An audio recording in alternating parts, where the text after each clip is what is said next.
It is chapter. I am redeemed. I was sweating that one out. Okay, that's okay. You know what? That's okay. A little feedback, a little give and take, not a problem. Not a problem. So it is good. I feel like singing I'm redeemed. Okay. So there's another symbol we sometimes use, and that's that symbol when we talk about that sea of humanity, like at a sporting event. Oh man, look at that sea of humanity. Now, what about the wind that was mentioned? You remember that in verse 2 it says, the four winds of heaven were stirring up the great sea. What do winds represent? According to Jeremiah chapter 49, verses 36 through 37, winds represent strife or destruction or conflict. Strife, destruction, or conflict, according to Jeremiah chapter 49. Now, if we go back to verse 2, of Daniel chapter 7, we plug in these symbols, you'll see, and I'm saying this not to be facetious, but I'm saying you'll see how I believe that prophecy is easier to understand when you allow these symbols in the Bible to interpret itself.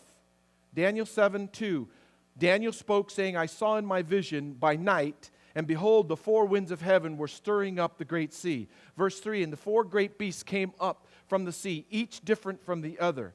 What do the winds represent? Strife, destruction, or conflict. All four winds, or excuse me, the four winds represent this conflict from the four corners of the earth or from the globe. They blow across the great sea of people and nations. Okay, so it might make a little more sense now. You've got beasts that represent kingdoms or kings, and now you have the winds blowing and the water representing the people and humanity. Okay? Now, out of the conflict of this humanity, four great beasts or four kingdoms come up, one after another. Now, I hope you remember when we were back in Daniel chapter 2. In Daniel chapter 2, it spoke of a great image. And that image, Nebuchadnezzar wanted Daniel to interpret that image. And so he interprets this image, and this image had four great metals: gold, silver, brass, iron, and 10 toes of clay, or iron and clay, okay? Now, those irons represented kingdoms in the Bible. And back in chapter 2, we explained that it represented Babylon, Medo-Persia, Greece, and Rome. Through history, you can see that secular history confirms that these empires existed and that these empires rose and then they fell. And when they fell, after Babylon, Medo-Persia picked up and it conquered an area. And after it rose and then it fell, Greece defeats them and Greece picks up, etc. So you have four metals: gold, silver, brass, and iron. Those metals represented these kingdoms of Babylon, Medo-Persia, Greece, and Rome. The toes, the image of was represented the breakup of the Roman Empire. And here you have these four beasts representing four kingdoms. The first of these is symbolized in verse 4. The first was a lion, and it had eagle's wings.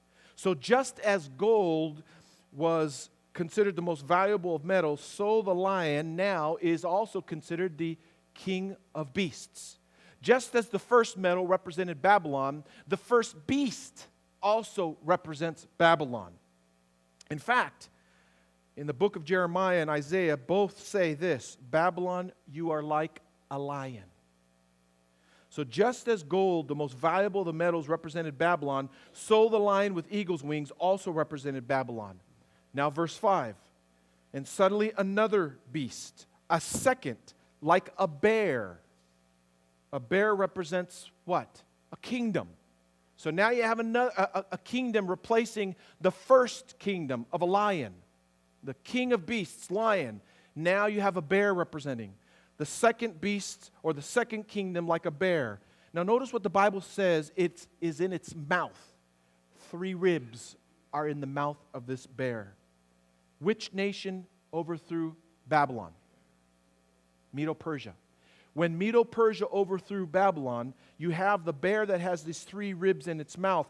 And it has the 3 ribs in its mouth because even secular history confirms that Medo-Persia overtook Babylon, Lydia, and Egypt, symbolized by the 3 ribs in its mouth. So it's not too difficult to understand as we go through this slowly. So when Medo-Persia became a world power, it conquered these 3, Babylon, Lydia, and Egypt. So the bear is Medo-Persia with the 3 ribs, the 3 empires. Medo-Persia, bloodthirsty like a bear, conquers the world. Now arrives the 3rd beast. So the first beast is what? The lion? What? And it represents who? Babylon. The second beast is the bear that represents Medo-Persia. Now comes the 3rd beast. Daniel 7:6. And after this I looked, and there was another, like a leopard, which had on its back 4 wings of a bird. The beast also had 4 heads, and dominion was given to it. Now, I hope that you'll notice that Bible prophecy is very accurate if you allow the Bible to interpret itself. What nation overthrew Medo-Persia? Greece. Greece. Now, again, I want to remind you, secular history confirms this. It's just not my words. It's secular history confirms it as well as Bible history. Okay, so now you have Greece. Now, what do we know about Greece? Greece conquered the world under Alexander the Great, and it happened very, very rapid. It was quick. Matter of fact, there is a very famous city in Egypt called Alexandria, in honor of Alexander the Great when he had his conquest going very, very rapidly. Now, if you wanted to describe a rapid conquest, you got to name an animal. Would you name, to describe a rapid conquest, an animal like a turtle? Would that symbolize a rapid conquest? How about an elephant? Would you symbolize a rapid conquest using an elephant? That's almost as bad as a turtle. No, you wouldn't. You would use a leopard, one of the fastest animals on earth. Okay, a leopard. Now, what's very interesting here is that to describe the leopard, Daniel puts wings on him. And by putting wings on him, he's basically wanting the reader to understand, this is rapid. This is rapid fire. And so Daniel doesn't just put 2 wings on the leopard. He puts 4 wings because he wants the reader to understand this was rapid fire. Boom, boom, boom, boom, boom. History tells us that when Alexander the Great was doing his conquest, he didn't last a long time. He was eliminated. It was rapid fire. So Daniel uses the beast, a leopard with 4 wings, to make this conquest. You put wings on him, not just 2, but 4. When Alexander the Great died, history tells us that his 4 generals said, why kill each other off? Let's divide the empire. That's what we know through secular history. So the empire was now divided, Greece's empire, it was now divided into 4 parts. What did God do? What did God do? God described Alexander the Great and the rapid conquest of the Greek empire as a leopard. It was a very rapid conquest. So he puts the 4 wings on this leopard-like beast. God knew that Alexander would die ahead of time, so he put the 4 heads of the leopard, indicating that the Greek empire would be broken up by his 4 generals. So now we come to the 4th beast. The first beast is Babylon, represented by the lion. The second beast is Medo-Persia, represented by the bear. The third beast is the leopard, represented by Greece. Verse 7. After this I saw in night visions, and behold, a 4th beast, dreadful and terrible, exceedingly strong. It had huge iron teeth. It was devouring, breaking into pieces, and trampling the residue with its feet. It was different from all the beasts that were before it, and it had how many horns? 10 horns. Now notice this 4th beast comes up, and it has these 10 horns. Which nation overthrew Greece? Rome. And when it fell, the Roman Empire was divided into 10 divisions. See, Bible prophecy, again, will interpret itself if you allow the Bible to interpret itself. So here, the Roman Empire was divided into many divisions, but it was divided into 10 divisions.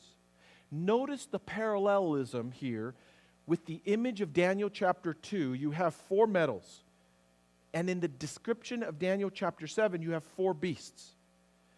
In Daniel chapter 2, the last kingdom, the kingdom of Rome, had here 10 toes. In Daniel chapter 7, it has 10 horns. There is obvious parallelism between Daniel chapter 2, a prophetic chapter, and now Daniel chapter 7, another prophetic chapter. Sometimes people wonder why metals appear in Daniel 2 and why beasts appear in Daniel chapter 7. I believe this is the reason why. God wanted to point out that every empire on earth was temporary. A metal is only temporary. A metal will not exist forever and ever. And so here, gold was temporary, silver was temporary, brass was temporary.